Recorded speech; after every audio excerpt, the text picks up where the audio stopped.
राणा साहब, लेकिन कहने का मतलब ये आपको ये रियलाइजेशन है कि केस आपका जितना भी स्ट्रांग था 60 अरब का या नैब का,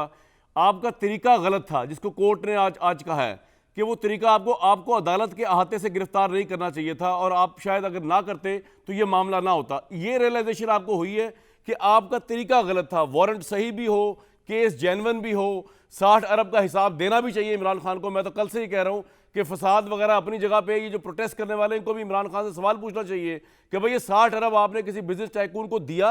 और अगर दिया तो किसके खाते में दिया? ये पाकिस्तान का खजाना था, किसी के बाप का तो नहीं था। ये तमाम चीज़ें अपनी जगह पे, लेकिन राणा साहब सवाल अब ये है कि अब इसका वे फॉरवर्ड क्या है? मतलब आप समझते हैं कि गलती हुई है आपसे, आपको नहीं, वो खाते में गिरफ्तारी का तरीका गलत था?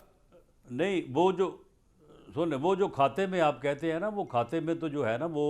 तकरीबन कोई जो है वो 7 अरब रुपए की प्रॉपर्टी जो है वो अल कादर ट्रस्ट बना के तो वो अपने नाम करवाई है। खाता तो वो है ना, और उसको कोई मुफ्त तो नहीं इसने प्रॉपर्टी टाइकून को जो है सर वो मैं कहने का मतलब ये राणा साहब कि आप ये रियलाइज कर रहे हैं कि आपसे ये गलती हो गई कि गिरफ्तारी आपने प्रेमिसेस में नहीं करनी चाहिए थी अदालत के, ये रियलाइज कर रहे हैं नहीं आप? देखे, नहीं प्रेमिसेस में प्रेमिस नहीं, आप मुझे बताएं कि जितने भी मुलजम जो हैं वो अदालतों में जाते हैं, कई दफ़ा वो हाई कोर्ट से भाग भी जाते हैं, तो वहाँ पे सबकी गिरफ्तारी होती है। ये कहाँ पे लिखा है कि प्रेमिसेस में जो है वो गिरफ्तारी नहीं हो सकती? लेकिन अगर चले तरीक़ाकार गलत भी था, तो उस तरीक़ाकार के गलत होने का नोटिस जो है वो जब हाई कोर्ट ने लिया हुआ था, उसका इंतज़ार नहीं किया जाना चाहिए था। इसी तरह से वो जो केस है अपना इलेक्शन वाला, उसमें भी तो यही रफड़ है ना, वो 100 मोटो नोटिस में, उसमें भी आधा सुप्रीम कोर्ट जो है या मोअज़्ज़ज़ जजेस जो हैं 4, वो यही कह रहे हैं कि भाई जब ये मामला हाई कोर्ट में उठाया गया, हाई कोर्ट ने फैसला किया, वहाँ पे पेंडेंसी है, तो आपने यहाँ पे 100 मोटो नोटिस क्यों ले लिया? अब भी तो मामला ये है ना कि जब ये मामला जो है ये तरीक़ाकार गलत था, सही था,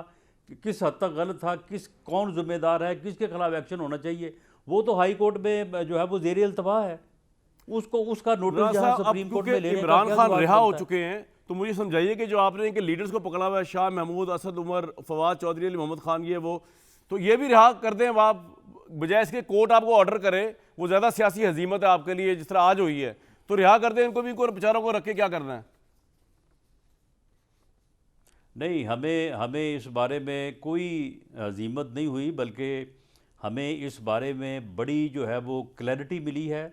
और हम इस बारे में सुरखरू हुए हैं कि जिसको हम फितना कहते थे वो फितना जो है वो साबित हुआ है, और जिस सहूलतकारी का, जिस लाडलेपन का हम जो है वो बात करते थे और पता नहीं कोई उसको यकीन करता था या नहीं करता था, आज पूरी दुनिया को,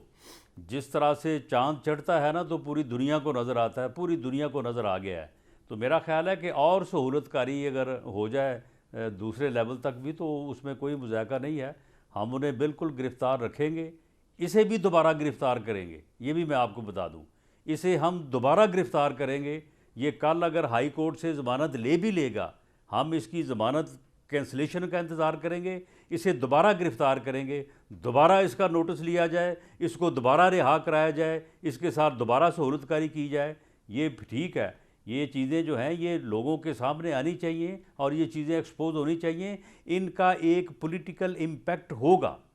आवाम जो है वो जब हर चीज़ देख रहे हैं, तो इसका भी एक जो है वो जो पॉलिटिकल दिफाई इम्पैक्ट जो है इदारे वो हैं राणा होगा, साहब, मेरे और लास्ट हम टू ये क्वेश्चन चाहेंगे है आपसे। कि वो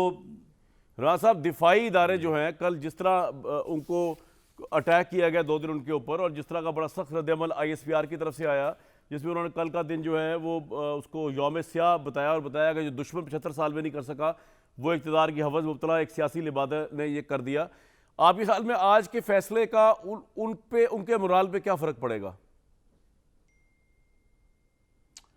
देखिए, मैं समझता हूँ कि इस बारे में मैं उनकी तर्जमानी या नुमाइंदगी तो मैं उस अदारे की करने की पोजीशन में नहीं हूँ। लेकिन मैं समझता हूँ कि इन्होंने जो हरकतें की हैं, यानी घरों में घुसना और उसके बाद शुहदा की यादगारों के ऊपर जो है वो वहाँ पे उनको उनके शुहदा के नाम, कंडेमेबल है, ये जिन नामों को कंडेमेबल है। पूरी कौम पूजती है, ये उनको जलाना, तो ये ऐसी चीज़ें हैं कि इसके ऊपर मैं समझता हूँ कि हर कोई जो है, ये सिर्फ उस अदारा या अदारे के लोग ही नहीं, हर पाकिस्तानी जो है वो दिल गिरफ्ता है। और इसके जिस तरह से मैंने पहले भी कहा राइट। है कि इसके सियासी और समाजी असरात होंगे। राणा साहब, बस सेकंड लास्ट क्वेश्चन ये कि ये इंटरनेट सर्विस कब बहाल कर रहे हैं वो तो बता दें, क्योंकि अब तो वो मामला खत्म हो गया। अब तो तहरीक इंसाफ वाले खुश है, प्रोटेस्ट तो करेंगे नहीं, तो ये इंटरनेट कब बहाल कर रहे हैं आप? ये देखें, ये मुख्तलिफ एजेंसीज़ की जो है वो असेसमेंट होती है, क्योंकि ये जो जिस किस्म की सोशल मीडिया पे ये कैंपेन करते हैं